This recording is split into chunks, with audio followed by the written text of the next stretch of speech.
cable television production studios in Habersham and Towns counties, you're watching Windstream Cable Television Channel 4, home of local origination programming in North Georgia. From weekly church services to sports and community events, we've got you covered. Join us 24/7 for local programming at its best. Windstream Cable Television, it's what people are watching.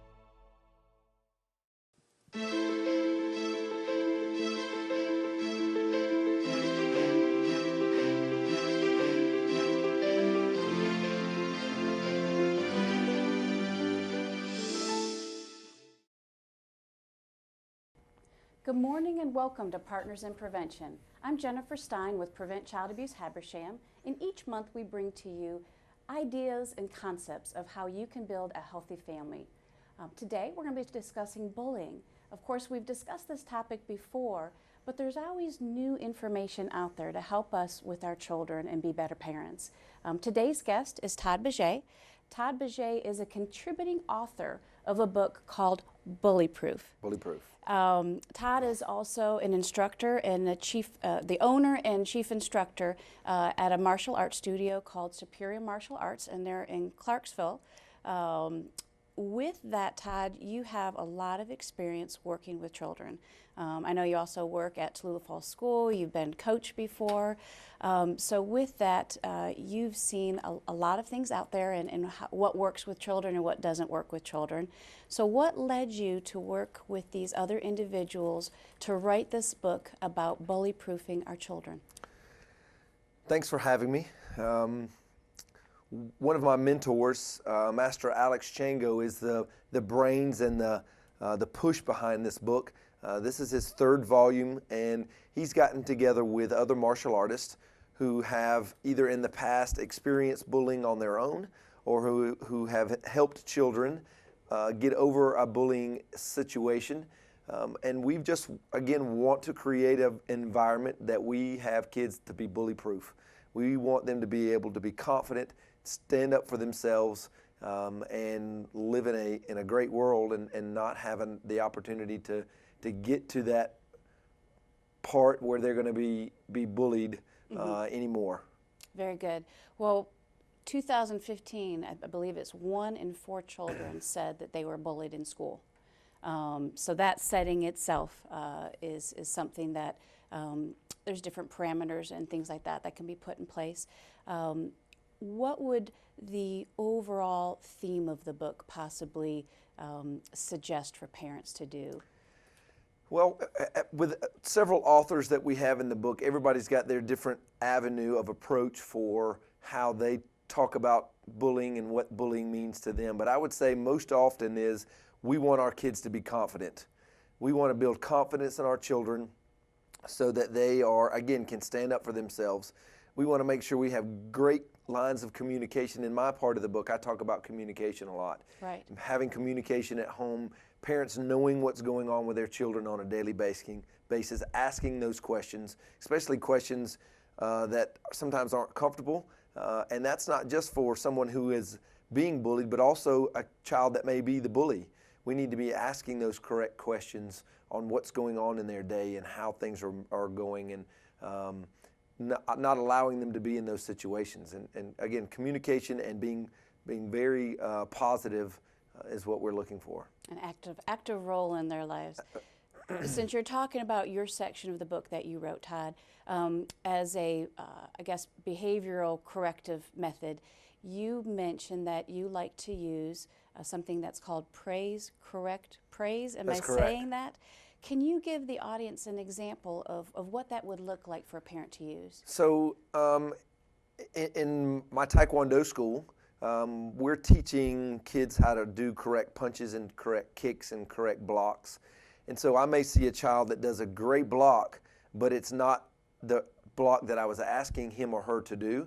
And so I'm going to let them know, hey, that was a great job that you did, but I'd like for you to move it a little bit this way, or I want you to kick a little bit higher, or I want you to block lower, I want you to get in a better stance. And then I'm going to say, you know what, great job, you did a super job doing all that. So I'm going to praise, I'm going to correct the action that happened, and I'm going to praise them again. Children need correction. They also need praise, but we don't need false praise. We don't need to praise children just for that sense of entitlement. That just because you are participating that, you're going to always get a prize, because that's not how things work in real life. And so we want to make sure that again, they know they've done a good job at the part that they did, but we need to fix that part that wasn't right and get back to the line that we want them to get to. Very good. So being able to listen to constructive criticism, because there again, you're pointing out some things, so something of value that Correct. they've done, what they can tweak to make it improvement, and then what that change look like. That is correct. In the book, of course, each of you are martial artists. The different contributing authors are martial artists. So with that, it discusses a lot of some of the great benefits of being involved in martial arts. And I think plenty of research is out there that can definitely support that. If somebody can't afford martial arts, but they also know that they want to help build self-confidence in a child, what are some other avenues that parents can use to help build that self-confidence?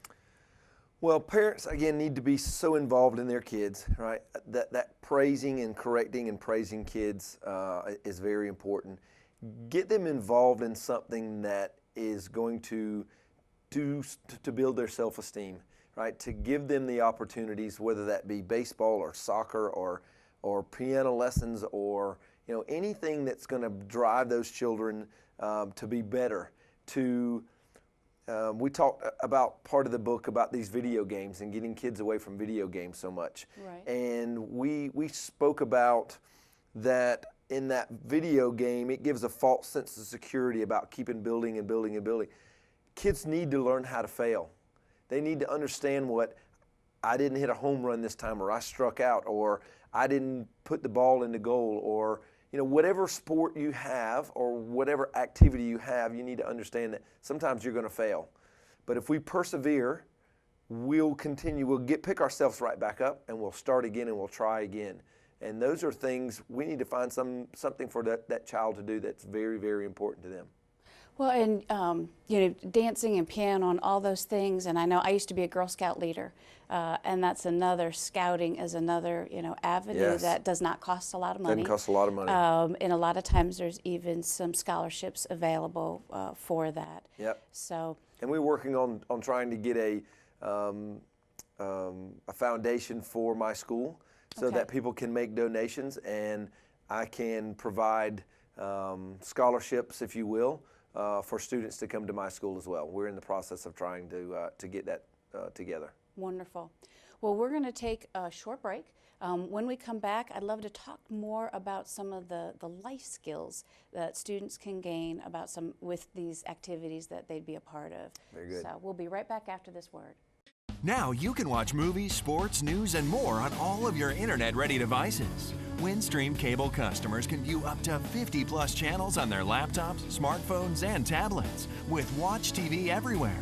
It's easy, and for Windstream cable customers, it's free. Visit WatchTVEverywhere.com to register. Then the programs you enjoy are just a click away on your favorite devices. Watch TV Everywhere. Another way Windstream says, thank you for being our customer. Welcome back to Partners in Prevention. I'm Jennifer Stein with Prevent Child Abuse Habersham, and today our guest is Todd Beget with Superior Martial Arts in Clarksville. He is also the contributing author of the book Bully Proof. So we've been discussing the overall theme of the book about building up a child's confidence, and you touched on this a little bit in the first segment, Todd, about video games. One of your authors in the books ties in the analogy of the game Minecraft, Mm-hmm. which of course is a huge hit with the children in today's day and age. And with that, there's a lot of discussion about, of course, the positives of technology, the positives of the building of the game, because you're leveling up. And of course, martial arts.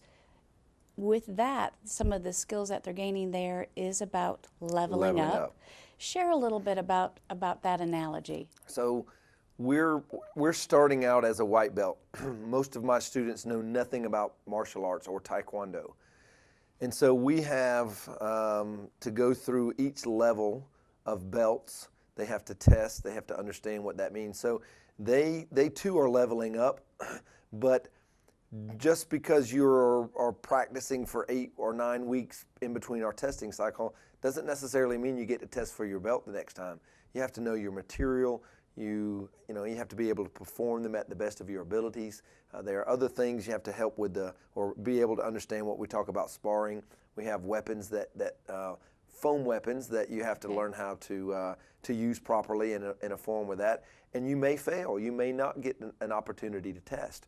Whereas this Minecraft thing is, you can continue to go on and go on and go on and go on, and nothing ever sets you back, so that you understand what possibly failure means. And it's easy to push my fingers in my, and to get into that game. But martial arts is a demanding sport that requires lots of thought, lots of balance, lots of determination, perseverance. Some of those life skills, as we talked about earlier, that we learn in martial arts and Taekwondo.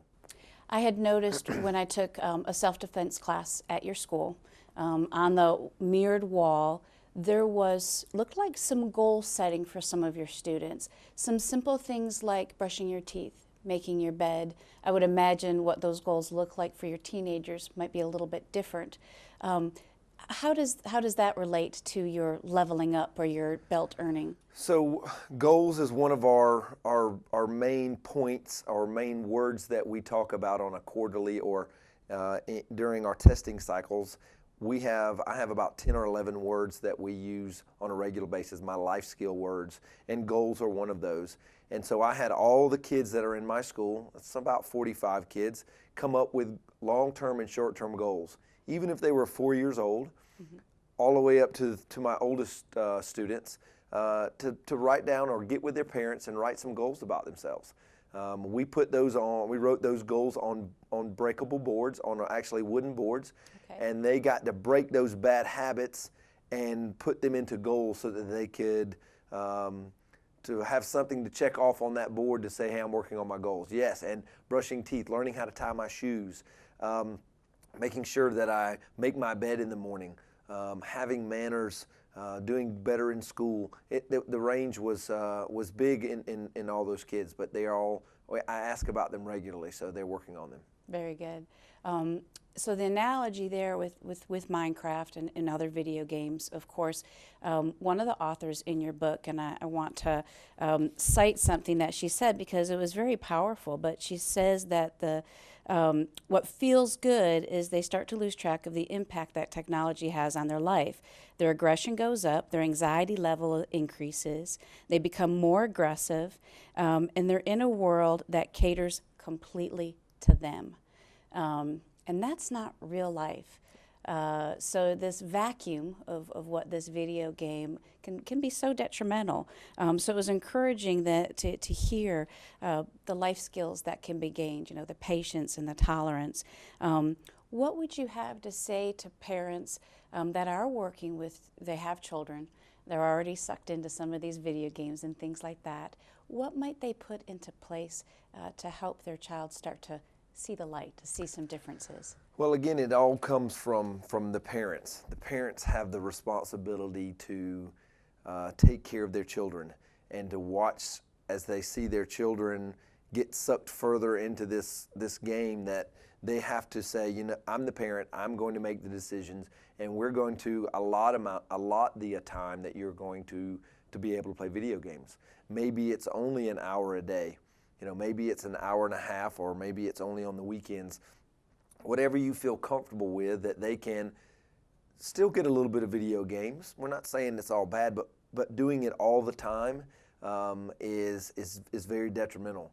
We have a lot of people just sitting now, and our world is becoming a bunch of, as the old adage, couch potatoes, right? And we're sitting on video games watching all day. We got to be moving. We've got to get exercise. We've got to eat healthy. And so they need to have parents come up with something other than, spend time reading, spend time outside like we used to do as children.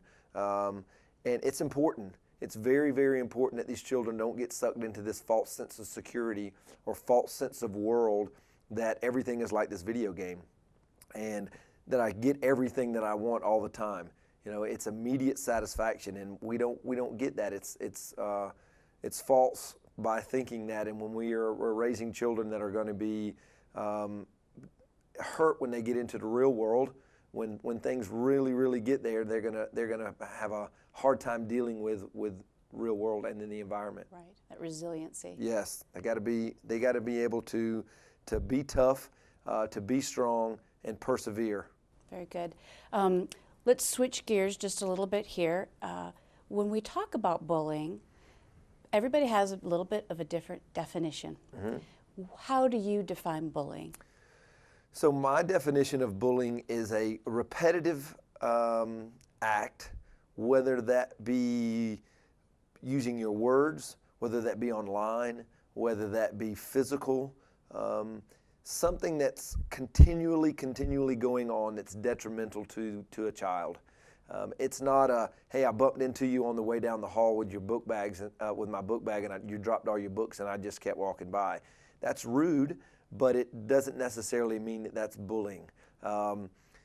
This is a bully is somebody, is a person that's going out of their way to find a victim and continually picking on this victim. And again, it can be in whatever manner that I spoke of earlier, but it's a continuous thing. Very good. With the intent to hurt another with the person. intent to hurt or cause some type of damage emotionally, physical, whatever it may be. They're wanting to cause damage for that child. Very good. Well, when we get back from this break, we're going to talk a little bit more. I hope to talk about how through martial arts they do discuss our own vulnerabilities. So we'll be right back after this message. Now you can watch movies, sports, news, and more on all of your internet-ready devices. Windstream cable customers can view up to 50+ channels on their laptops, smartphones, and tablets with Watch TV Everywhere. It's easy. And for Windstream cable customers, it's free. Visit WatchTVEverywhere.com to register. Then the programs you enjoy are just a click away on your favorite devices.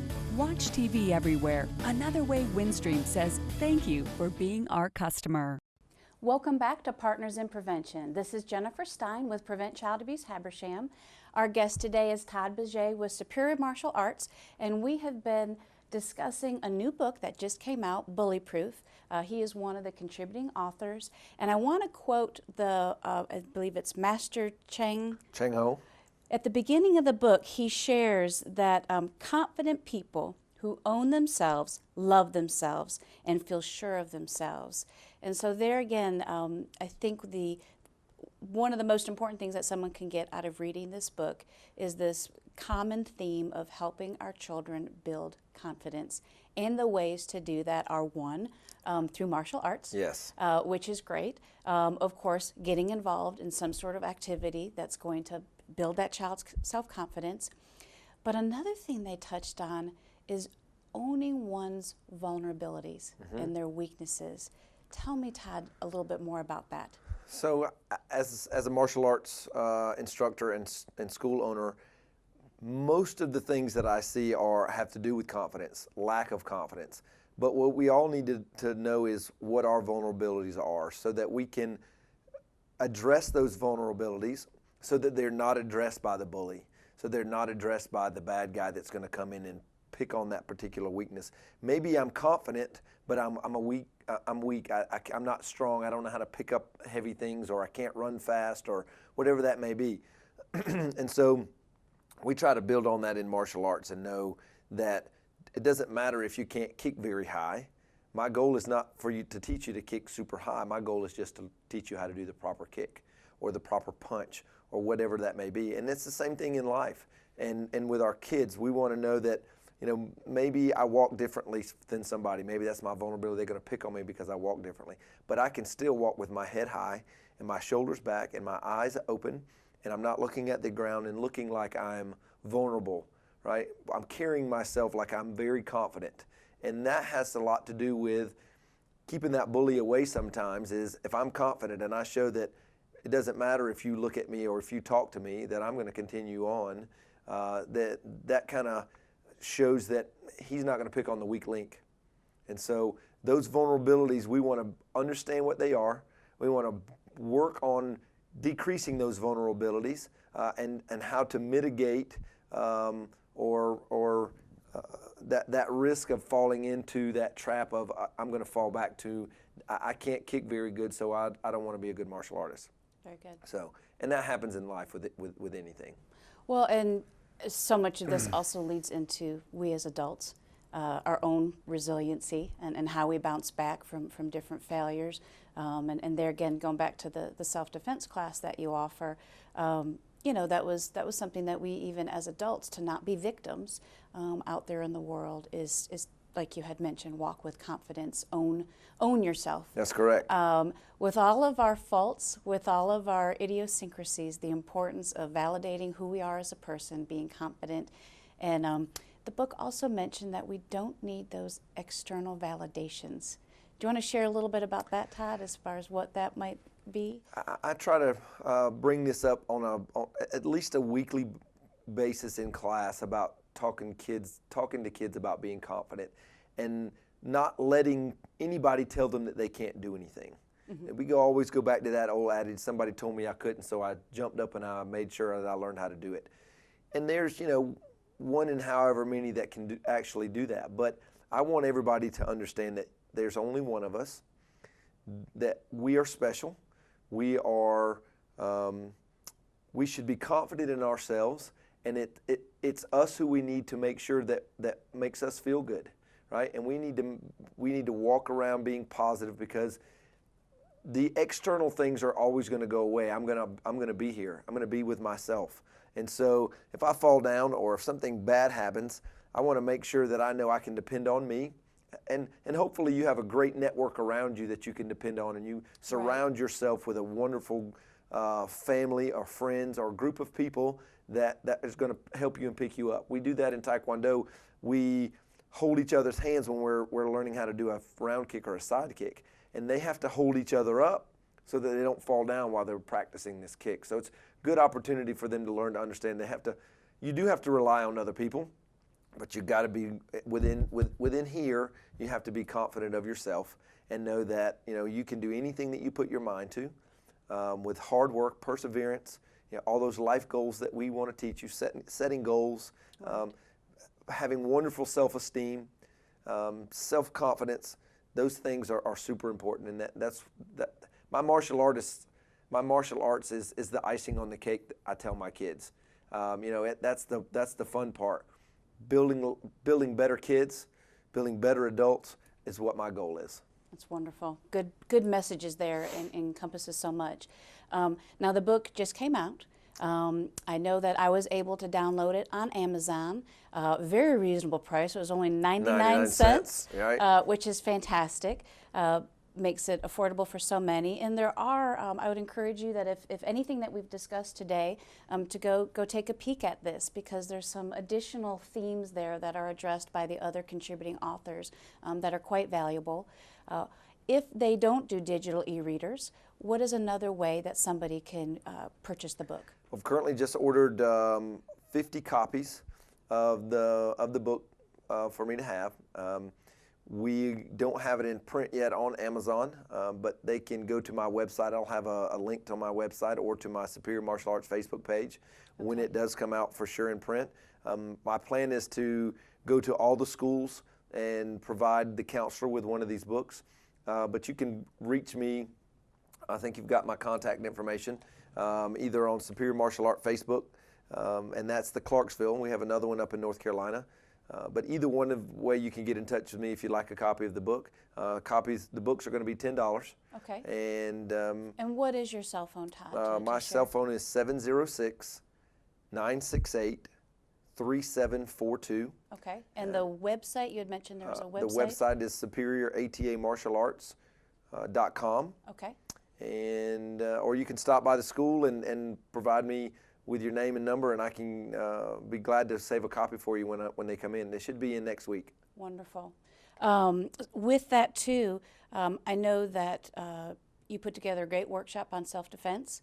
Of course, if people are interested in signing their children up to be under you as you be their instructor, they would use the same contact information. Same contact information, right? And we do kids from ages 4 to 94. Okay. So we definitely don't discriminate with age at all. We don't discriminate at all anyway. But anybody can come to the class. We have kids, little tiny tigers. We have a beginners class, and then we have a leadership class, and then I also have a Krav Maga school that we teach for 14 and older in the evenings. Very good. Well, Todd, thank you for coming today. Thanks so much for having me. Shared a lot of great information for our viewers, and looking forward myself to finish reading the book, but some great insight there, so thank you. Thank you very much, and let's have kids be bully-proof. Absolutely. Thank you, and I hope you enjoyed this month's episode of Partners in Prevention.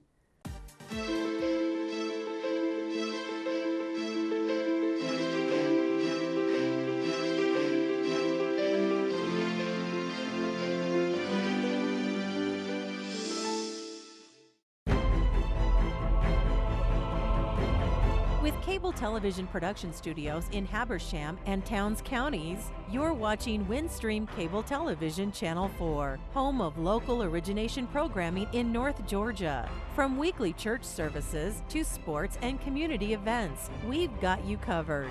Join us 24/7 for local programming at its best. Windstream Cable Television, it's what people are watching.